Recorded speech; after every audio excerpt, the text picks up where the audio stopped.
வணக்கம். இன்னைக்கு நாம வள்ளலாரின் போதனைகளை பத்தி ரொம்ப ஆழமா பார்க்க போறோம். ஆமா. எங்க கிட்ட இருக்கிற ஆதாரம் சத்விசாரம்ங்கிற தலைப்புல நடந்த ஒரு சொற்பொழிவோட எழுத்து வடிவம். இதுல கடவுள், நம்மளோட உடம்பு, மெய்ஞானம் பத்தி வள்ளலாரோட ரொம்பவே வித்தியாசமான பார்வைகள் இருக்கு. கரெக்ட். இதோட நோக்கம் என்னன்னா, நாம வழக்கமா பார்க்குற மதங்கள், அப்புறம் இந்த நவீன அறிவியல், இது எல்லாத்தையும் தாண்டி உண்மையை எப்படி நமக்குள்ளேயே தேடி கண்டுபிடிக்கிறதுன்னு புரிஞ்சுக்கிறது தான். சரி, வாங்க ஆரம்பிக்கலாம். இந்த சொற்பொழிவோட ஆரம்பத்திலேயே ஒரு பெரிய விஷயத்த சொல்றாங்க. வள்ளலார் எல்லா சமயங்களையும் மதங்களையும் அதோட சடங்குகளையும் முழுசா விட்டுடச் சொன்னார்னு வருது. இதுவே ஒரு புரட்சிகரமான ஆரம்பம் இல்லையா? நிச்சயமா. அப்போ அவரோட பாதை, அதாவது சுத்த சன்மார்க்கம்னா என்னதான் அர்த்தம்? சுத்த சன்மார்க்கத்துக்கு ரெண்டு முக்கியமான தூண்கள் இருக்குன்னு சொல்லலாம். ஓகே. ஒன்னு பரோபகாரம், எல்லா உயிர்களுக்கும் நல்லது செய்யறது. அதேதான். இன்னொன்னுதான் சத்து விசாரம். சத்து விசாரம், அதாவது எது உண்மையான பொருள், எது மெய்யின்னு ஆழமா விசாரிக்கிறது. நாம பாக்குற இந்த சொற்பொழிவு இந்த சத்து விசாரத்துக்கு தான் அதிக முக்கியத்துவம் கொடுக்குது. இதுல எனக்கு ரொம்ப பிடிச்ச ஒரு வரி வருது. பயத்தை காட்டி பக்தியை ஊட்டியது ஒரு மார்க்கம், ஆமா, பயமே வேண்டாம் என்று சொன்னது நம்முடைய மார்க்கம். இது எவ்வளவு பெரிய விஷயம்! ரொம்ப ரொம்ப பெரிய விஷயம். யோசித்து பாருங்க, நாம சின்ன வயசுல இருந்து தப்பு செஞ்சா சாமி கண்ணை குத்திடுன்னு ஒரு பயத்தோட தானே வளர்ந்துருக்கோம். ஆமா, அந்த பயத்தை தான் பக்திக்கு அடிப்படைன்னு சொல்லியிருக்காங்க. கரெக்ட். அந்த பயத்தை தான் வள்ளலார் முதல் அடியா எடுத்து வைக்கிறார். எஞ்சேன் உலகினில் யாதுன்று பற்றியும் அஞ்சேல்னு அவர் சொல்றத அந்த பேச்சாளர் மேற்கோள் காட்டுறார். அஞ்சேல், அதாவது நீ சன்மார்க்கத்துக்கு வந்துட்டா இந்த உலகத்துல எதுக்குமே பயப்பட தேவையில்லைன்னு சொல்றார். இது ஏதோ ஆறுதல் வார்த்தை இல்ல. இல்ல, இது ஒரு தத்துவத்தோட அடித்தளம். பயத்துல வர்றது பக்தியே இல்ல, அது ஒரு விதமான அடிமைத்தனம். அன்புலையும் புரிதல்லையும் வர்றதுதான் உண்மையான ஞானம். பயத்தை அடிப்படையா வச்ச பக்தியை நிராகரிக்கிறதே ஒரு பெரிய படி. ஆனா அந்த பயம் பெரும்பாலும் கடவுளோட உருவத்தோட சம்பந்தப்பட்டது தானே. தப்பு செஞ்சா தண்டிக்கிற ஒரு கடவுள். ஆமா. அப்போ அந்த உருவத்தையே வள்ளலார் மாத்தி யோசிச்சிருப்பார்னு தோணுது. இந்த சிவமயம்ங்கிற கருத்து, அது எப்படிப்பட்டது? நீங்க சரியா இணைக்கிறீங்க. பயத்தை நீக்கணும்னா பயமுறுத்துற உருவத்தை நீக்கணும். வள்ளலார் என்ன சொல்றாருன்னா, கடவுளுங்கிறது 6 கை 10 தலை கொண்ட ஒரு தனிப்பட்ட உருவம் இல்ல. சரி, அது சிவமயம், அதாவது எங்கும் நீக்கமற நிறைந்திருக்கிற ஒரு ஒளி, ஒரு சைத்தன்யம். அதுக்கு உருவமே கிடையாது. உருவம் கிடையாது. ஆனா அந்த எங்கும் நிறைந்திருக்கிற சக்தி ஒரு இடத்துல ரொம்ப பிரகாசமா வெளிப்படும். அந்த இடத்தான் அவர் திருச்சிற்றம்பலம்னு சொல்றாரு. திருச்சிற்றம்பலம், அது எங்க இருக்கு? அது வேற எங்கேயும் இல்ல, நம்ம 2 புருவங்களுக்கு மத்தியில இருக்கு. ஓ, அப்போ இதை இப்படி புரிஞ்சுக்கலாமா? சிவமயம்ங்கிறது இந்த அறை முழுக்க இருக்கிற கரண்ட் மாதிரி. ஆனா அந்த கரண்ட்டை நம்ம பார்க்க முடியாது. அது பிரகாசமா தெரியற இடம், அதாவது இந்த பல்பு. அதுதான் திருச்சிற்றம்பலம். அருமையான ஓமை. அந்த பல்புல இருந்து வர்ற வெளிச்சங்கா அருட்பெருஞ்சோதி. சரியா? மிகச் சரியா சொன்னீங்க. இதுதான் அந்த சொற்பொழிவோட சாரமே. அவர் ஜோதிய வடலூர்ல வச்சதுக்கு காரணமே இதுதான். கடவுள் ஒளி வடிவத்தில் இருக்கிறார்னு சொல்றதுக்கு மட்டும் இல்ல, அந்த ஜோதிய பாக்குற ஒவ்வொருத்தரும் இந்த ஒளி எனக்குள்ளேயும் இருக்குன்னு உணர வைக்கிற ஒரு கண்ணாடி அது. ஓஹோ, அது ஒரு வெறும் சின்னம் இல்ல, அது ஒரு தூண்டுதல். அதனாலதான் கடவுளை அவர் புராண கதைகளோட இணைக்காம பிரபஞ்சத்தோட அடிப்படை விதிகளோட இணைக்கிறார். அதுக்கு ஏதாவது உதாரணம் இருக்கா? இருக்கு. இயற்கை உண்மை கடவுள்னு ஒரு வார்த்தையை அந்த பேச்சாளர் பயன்படுத்துறார். அதாவது புவியீர்ப்பு விசை மாதிரி ஒரு அடிப்படை விதி. சரி, அது ஏன் இருக்குன்னு நமக்கு தெரியாது, ஆனா அதுதான் எல்லாத்தையும் இயக்குற அடிப்படை உண்மை. அப்படிப்பட்ட ஒரு மாறாத உண்மையா கடவுளை பாருங்கன்னு சொல்றாரு. இப்போதான் விஷயம் இன்னும் ஆழமா போகுது. அடுத்த பகுதி தான் எனக்கு ரொம்ப ரொம்ப ஆச்சரியமா இருந்தது. உடலை பத்தினது. ஆமா, மனித உடலோட உருவாக்கம் பத்தி நம்பவே முடியாத அளவுக்கு விவரமா பேசலாங்க. ஒரு தந்தையோட சுக்கில துளில இருக்கிற ஒரு பகுதி பேரணுல இருந்து எல்லாம் தொடங்குதுன்னு சொல்றாங்க. ஆமா, இது கிட்டத்தட்ட இன்னைக்கு இருக்கிற உயிரியல் பாடம் மாதிரி இருக்கே. ஆனா இது எந்த லேப்லயும் பார்த்து எழுதுனது இல்ல. இது அனுபவத்துல கிடைச்ச ஒரு ஆன்மீக உயிரியல். ஆன்மீக உயிரியல். அந்த பேச்சாளர் என்ன சொல்றாருன்னா, அந்த சின்னஞ்சிறிய பேரணு தாயோட கருப்பைக்குள்ள போகும்போது ஒரு உள் ஒளியின் வழிகாட்டுதலோட வளருது. அந்த உள் ஒளிதான் அருட்பெருஞ்சோதி. ஒரு நிமிஷம், இது நவீன உயிரியல் மாதிரி இருக்குன்னு சொல்றோம். ஆனா யோசிச்சு பார்த்தா இத சந்தேக கண்ணோட பாக்குற ஒருத்தர், இது வெறும் கற்பனையான கவிதை மொழி, இது ஏன் நம்ம நேரடி அறிவியலா எடுத்துக்கணும் நான் கேட்கலாம் இல்லையா? கேட்கலாம். அந்த சொற்பொழிவுல இது கவிதை இல்ல, இது ஒரு நேரடி அனுபவ பதிவுன்னு சொல்றதுக்கு ஏதாவது ஆதாரம் இருக்கா? ரொம்ப முக்கியமான கேள்வி. அதுக்கான பதிலும் அந்த உரையிலேயே இருக்கு. இது கவிதை இல்லைங்கிறதுக்கு வள்ளலாரோட அந்த துல்லியமான விவரணை தான் சாட்சி. எப்படின்னு கொஞ்சம் சொல்லுங்க. அவர் பொதுவா கரு வளர்ந்துச்சுன்னு சொல்லல. எலும்புகள் எப்படி உருவாகுது, அதுல எத்தனை வகை, ஓ, நரம்புகள், தசைகள், தோலின் வகைகள்னு ஒரு அனாட்டமி புத்தகம் மாதிரி பிரிச்சு மேயிறார். எந்த மருத்துவ படிப்பும் இல்லாத ஒருத்தர் இவ்வளவு துல்லியமா சொல்றது தான் இது உள்ளுணர்வால் அனுபவத்தால் பெற்ற ஞானம்ங்கிறதுக்கு ஆதாரம். இதுல இன்னொரு படி மேல போய் அந்த உள் ஒளி, அருட்பெருஞ்சோதி.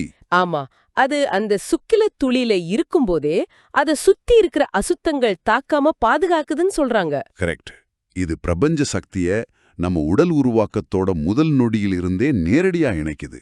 அது மட்டும் இல்லன்னு நினைக்கிறேன். ஆமா, அது மட்டும் இல்ல, அந்த பேரணும் தந்தையுடலிருந்து தாய் கருவைக்குள்ள போய் சேர்ற பயண நேரத்தை கூட வள்ளலார் கணக்கிட்டு சொல்லியிருக்கார். என்னது, பயண நேரத்தையா?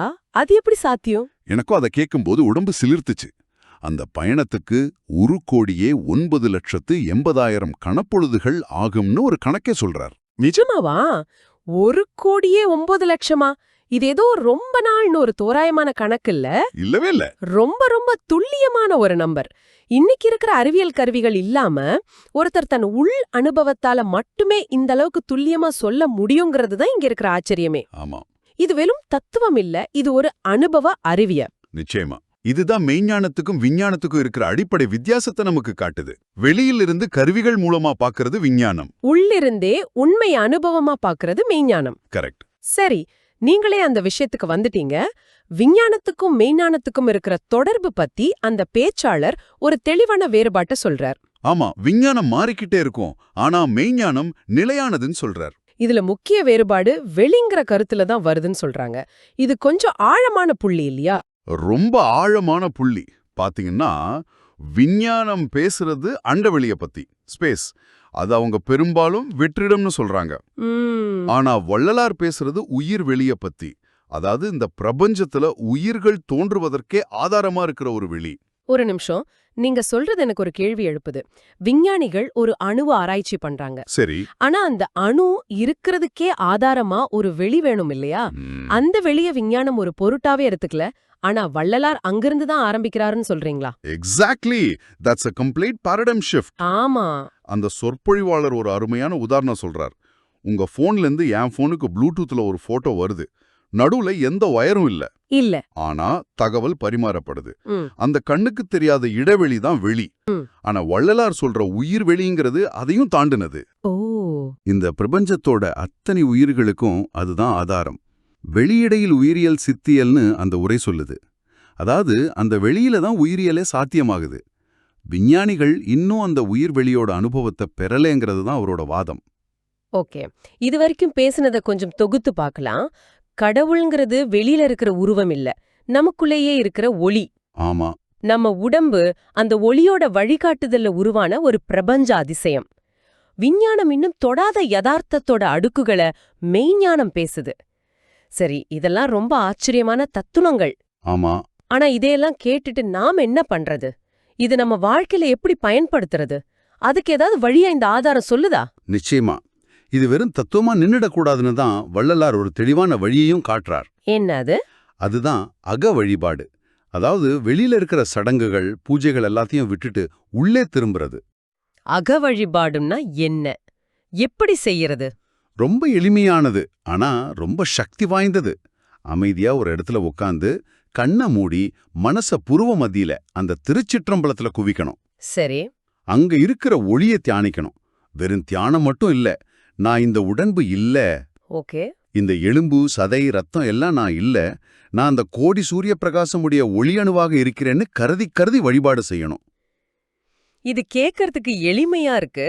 ஆனா இன்னைக்கு நம்ம வாழ்க்கையில ஒரு 5 நிமிஷம் எதுவுமே செய்யாம சும்மா இருக்கிறது தான் மிகப்பெரிய சவால். கரெக்ட். போன் நோண்டாம எதையாவது யோசிக்காம சும்மா இருக்கிறது, அந்த சும்மா இருக்கும் சுகத்தை அடையிறது தான் முதல் படி போல. நீங்க சொல்றது 100% உண்மை. அந்த முதல் படியை எடுத்து வச்சா கிடைக்கிற பலன்கள் மகத்தானதுன்னு வள்ளலாரோட சத்திய வாசகத்தை அந்த பேச்சாளர் நம்ப சொல்றார். அதாவது யோசிச்சு பாருங்க, நாம பொதுவா கோவில சாமி கூப்பிடும்போது எனக்கு இதை கூட என் கஷ்டத்தை தீர்த்து வைன்னு ஒரு பட்டியலோட தான் போறோம். ஆமா, ஒரு கோரிக்கை மனுவோட. ஆமா. ஆனா இந்த அக வழிபாடு என்ன சொல்லுதுன்னா, வெளியில போய் எதையும் கேட்காத, உனக்குள்ள இருக்கிற அந்த சக்தியோட அமைதியா உட்கார்ந்து பாரு. சரி. அந்த அமைதியிலேயே பயம், நோய், முதுமை எல்லாம் காணாம போகும்னு சொல்லுது. The whole dynamic shifts from asking to being. அப்போ இது குருடு நம்பிக்கையோட பாதை இல்ல, சுய அனுபவத்தின் மூலமா உண்மைய உணர்ற பாதை. நிச்சயமா. நினைந்து நினைந்து உணர்ந்து உணர்ந்து அன்பை நிறைந்து உணர்ந்து ஊற்றெழும் கண்ணீரால் அந்த உண்மைய உணர முடியும்னு ஒரு வரி வருது. ஆமா. இது வெறும் மனப்பயிற்சி இல்ல, இது ஒரு முழுமையான உணர்வுபூர்வமான சமர்ப்பணம் போல. அதேதான். இந்த வழிபாடு செய்யும்போது வாழ்க்கையில ஏற்படுற பயம் நீங்கும், நோய் தீரும், முதுமையிலும் இளமையா இருக்கலாம், இறுதியில மரணமில்லா பெருவாழ்வுங்கிற ஒப்பற்ற தேகத்தை பெற முடியும்னு வள்ளலார் கொடுத்த சத்தியவாக்குல நம்பிக்கை வச்சு வழிபாடு செய்யணும்னு அந்த ஆதாரம் வழிகாட்டுது. மதங்களை கடந்த ஒரு நிர்பயமான பாதை, நம்ம உடம்பு பத்தின ஒரு ஆச்சரியமான ஆன்மீக அறிவியல், உள்ள இருக்கிற ஒளிய உணர்றதுக்கான ஒரு நேரடி வழிமுறைன்னு பல ஆழமான விஷயங்களை இன்னைக்கு நாம அலசி இருக்கோம். ஆமா. இது நம்மையும் இந்த உலகத்தையும் பார்க்கிற பார்வையே மாத்தக்கூடியது. இதன் மையக் கருத்து ஒண்ணுதான். பரமசத்தியம், அதாவது கடவுள் உங்களுக்கு வெளியே கோவில்கள்லயோ புனித நூல்கள்லயோ இல்ல, நமக்குள்ளேதான் இருக்கு. ஆமா, அது உங்களுக்குள்ளேயே 2 புருவங்களுக்கு மத்தியில திருச்சிற்றம்பலத்துல அருட்பெருஞ்சோதியா பிரகாசமா இருக்கு. அதனால தேடல வெளியிலிருந்து உள்ளே திருப்புறது தான் நம்ம செய்ய வேண்டிய ஒரே வேலை. உங்களுக்கான ஒரு இறுதிச் சிந்தனை.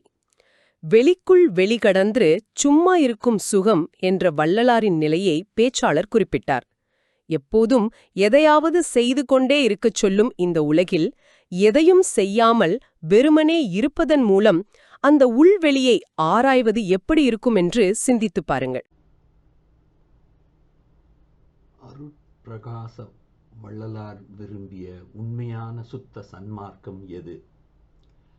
நாம் பின்பற்றுவது பரோபகாரத்தை மட்டும்தானா? சத் விசாரத்தை மறந்துவிட்டோமா? வள்ளல் பெருமான் நமக்கு 2 முக்கிய கடமைகளை வகுத்தார். பரோபகாரம், பிறருக்கு உதவுதல், மற்றும் சத்விசாரம், உண்மையை ஆராய்தல்.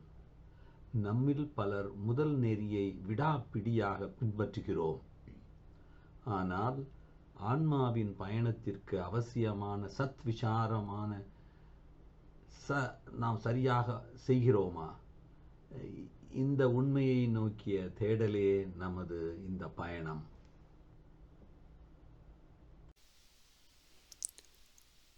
நமது வழிகாட்டி வள்ளலாரின் திருக்கரங்களால் எழுதப்பட்ட சத்திய பெரு விண்ணப்பம். பெருமானார் மேட்டுக்குப்பத்திலே நமக்கெல்லாம் எழுதி கொடுத்த ஒரு உண்மையான பேருபதேசம், சத்திய பெரு விண்ணப்பம். சன்மார்க்கத்தின் உண்மையை அறிய நாம் யூகங்களையோ அல்லது வழி வழியாக வந்த கதைகளையோ நம்ப தேவையில்லை. வள்ளல் பெருமானே தன் திருக்கரங்களால் நமக்கு ஒரு விரிவான மனுவை எழுதி தந்துள்ளார். அதுவே சமரச சுத்த சன்மார்க்க சத்திய பெரு விண்ணப்பம். இந்த விண்ணப்பத்தின் வரிகளில்தான் நாம் தேடும் பதில்கள் மறைந்துள்ளன.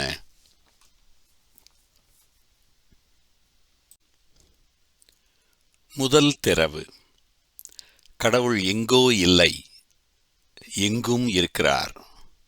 சிவமயம், எங்கும் நிரம்ப ஒரு பொருள்தான் சிவம். ஏதோ ஒரு இடத்தில் மட்டும் அது இருப்பதாகவும் மற்ற இடங்களில் இல்லாததாகவும் கொள்ளவே முடியாது. பெருவிண்ணப்பத்தின் முதல் வார்த்தையே சிவமயம். இதன் பொருள், சிவன் என்னும் அந்த பரம்பொருள் ஒரு கோவிலிலோ ஒரு சிலையிலோ மட்டும் இல்லை. அது நீக்கமற எங்கும் நிறைந்திருக்கும் ஒரே பொருள். பார்க்கும் இடமெங்கும் நிறைந்திருக்கும் இந்த பேர் உண்மையை உணர்ந்ததாலேயே வள்ளலார் அப்படி எழுதினார்.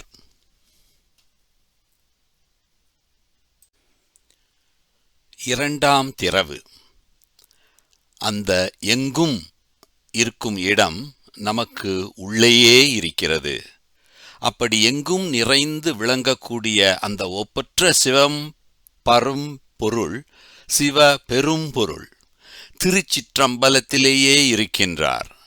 சிற்றம்பலம் என்று பெருமான் சொல்லுகின்ற இடம் 2 புருவங்களுக்கு நடுவே உச்சிக்கு கீழே உள்ள அந்த இடம்.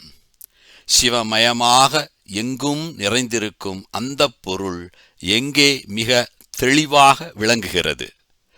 திருச்சிற்றம்பலத்தில் நாம் வெளி உலகில் தேடும் அந்த திருச்சிற்றம்பலம் உண்மையில் நம் புருவ மத்தியில் உச்சிக்கு கீழே உள்ள உள்வெளிதான் என்று வள்ளலார் திட்டவட்டமாக கூறுகிறார்.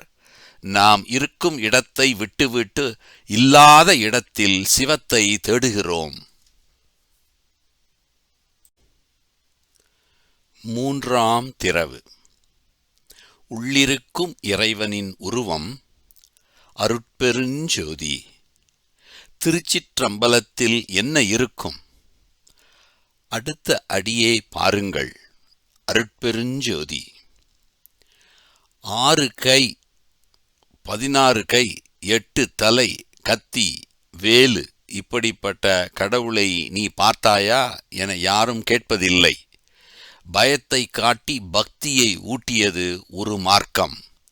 பயமே வேண்டாம் என்று சொன்னது நம் சன்மார்க்கம். நம் உள்ளிருக்கும் திருச்சிற்றம்பலத்தில் விளங்கும் இறைவனின் உண்மையான சுரூபம் அருட்பெருஞ்சோதி எனும் மாபெரும் கருணை ஒளி.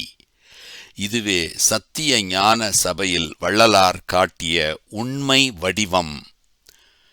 சிக்கலான பயமுறுத்தும் உருவங்கள் அல்ல.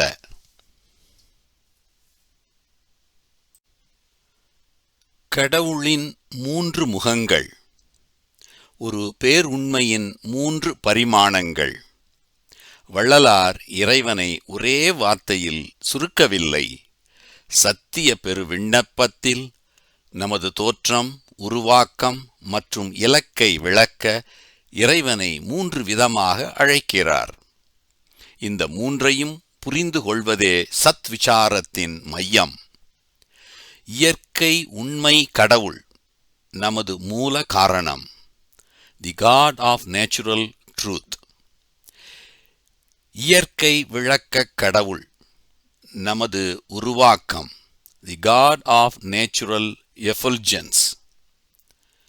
இயற்கை இன்பக் கடவுள் நமது இறுதி நிலை, தி காட் ஆஃப் நேச்சுரல் பிளிஸ்.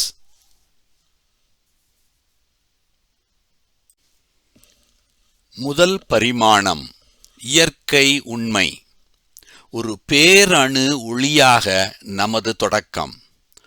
உபசாரத்தால் பெற்ற தந்தை என்பான் ஒருவனது சுக்கிலத் துளியின் கண் என்னை ஓர் பகுதி பேரணு உருவில் பெருகி வெளிப்பட விரித்த காலத்திலும் எனக்குள் உள் ஒளியாக இருந்து என்று கூறுகிறார். நமது பிறப்பின் மூலம் எது? எல்லாம் வல்ல இயற்கை உண்மை கடவுள் தந்தையின் சுக்கிலத் துளியில் ஒரு பேரணு வடிவில் ஒரு உள் ஒளியாக நம்மை கொண்டு வருகிறார். அருவருப்பான அசுத்தமானதாக கருதப்படும் அந்த திரவத்திலும் ஒரு தெய்வீக ஒளி துகளாக நமது பயணம் தொடங்குகிறது. அந்த உள் ஒளிதான் அருட்பெருஞ்சோதி ஆண்டவர். உள் ஒளி.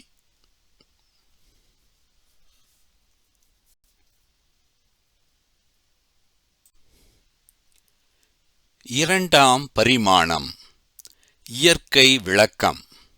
கருப்பையில் ஒரு உடலை உருவாக்கும் கருணை.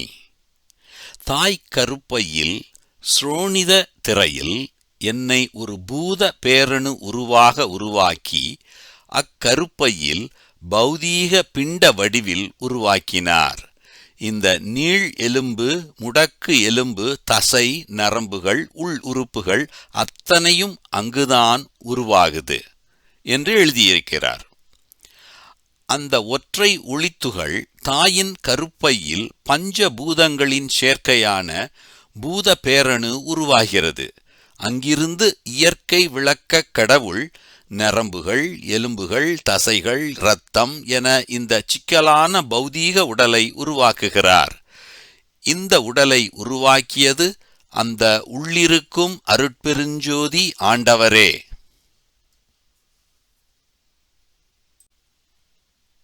மூன்றாம் பரிமாணம், இயற்கை இன்பம். இந்த உடலின் உன்னத நோக்கம் இயற்கை இன்பத்தை அடைவதற்கான தகுதி இந்த உடலுக்கு மட்டும்தான்.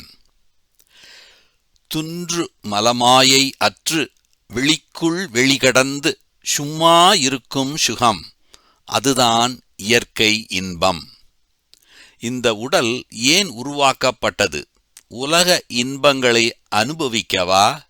இல்லை, நமக்குள்ளே இருக்கும் அந்த மூன்று ஒளியை மீண்டும் உணர்ந்து மாயைகள் அனைத்தையும் கடந்து விழிக்குள் வெளி கடந்து சும்மாயிருக்கும் அந்த சுகமான பேரின்ப நிலையை அடைவதற்கே இந்த உடல் ஒரு கருவி. இதுவே நாம் அடைய வேண்டிய இயற்கை இன்பமாகும்.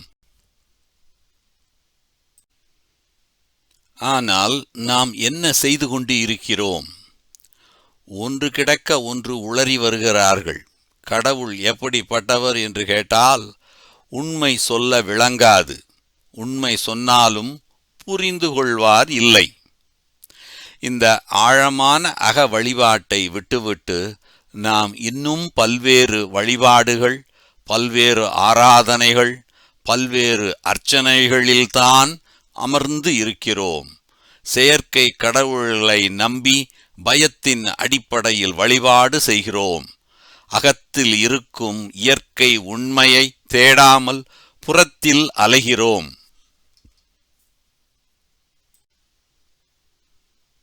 இதோ உண்மையான வழிபாடு. கருத்தின் கண் கருதும் கலை. 1. தனிமையில் அமர்தல். அமைதியான ஓர் இடத்தில் அமர வேண்டும். 2. மனதை குவித்தல். 2 புருவங்களுக்கு மத்தியில் அண்ணாக்கிற்கு மேலே உச்சிக்கு கீழே நம் மனதை கொண்டு செலுத்த வேண்டும். இதுவே வள்ளலார் குறிப்பிடும் சபை, சிற்சபை. 3. கருதுதல். அருட்பெருஞ்சோதி ஆண்டவரே என்று கருத்தின் கண் கருதி வழிபாடு செய்ய வேண்டும். எங்கும் நிறைந்து பூரணமாக விளங்கக்கூடிய கடவுளை உண்மையான அன்பால் கருத்தின் கண் கருதி வழிபாடு செய்து வந்தால் கடவுளுடைய பேரருள் வெளிப்பட்டு விளங்கும்.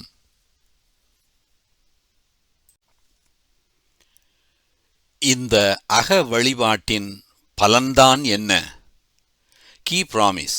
இத்தகைய வழிபாடு செய்து வரும்போது வாழ்க்கையில் நமக்கு ஏற்படுகின்ற பயம் நீங்கும், நோய் நீங்கும், முதுமையிலும் இளமையாய் இருக்கலாம். வள்ளலார்ஸ் அஷ்யூரன்ஸ். எஞ்சேன் உலகினில் யாதொன்று பற்றியும் சுத்த சன்மார்க்க கொள்கையிலே வள்ளலாரிடம் வந்துவிட்டால் பயம் பூஜ்யம். The ultimate goal. விடாமுயற்சியால் எக்காலத்தும் எவ்விடத்தும் எவ்விதத்தும் தடைபடாமல் விளங்குகின்ற ஒப்பற்ற தேகத்தை பெற முடியும்.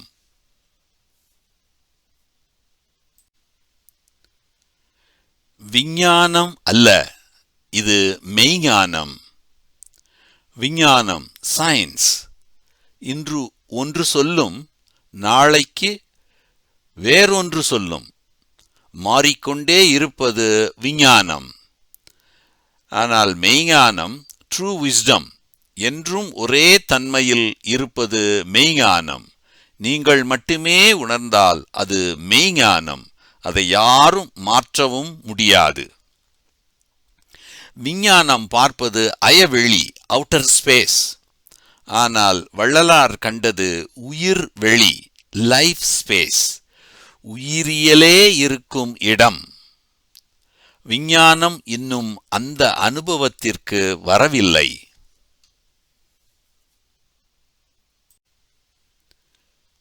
இந்த உடல் நான் அல்ல, நான் அந்த உள் ஒளி. 2 புருவங்களுக்கு மத்தியில் கோடி சூரிய பிரகாசம் உடைய ஒளி அணுவாக நான் இருக்கின்றேன். இந்த உடல் நான் அல்ல என்ற புரிதல் வேண்டும்.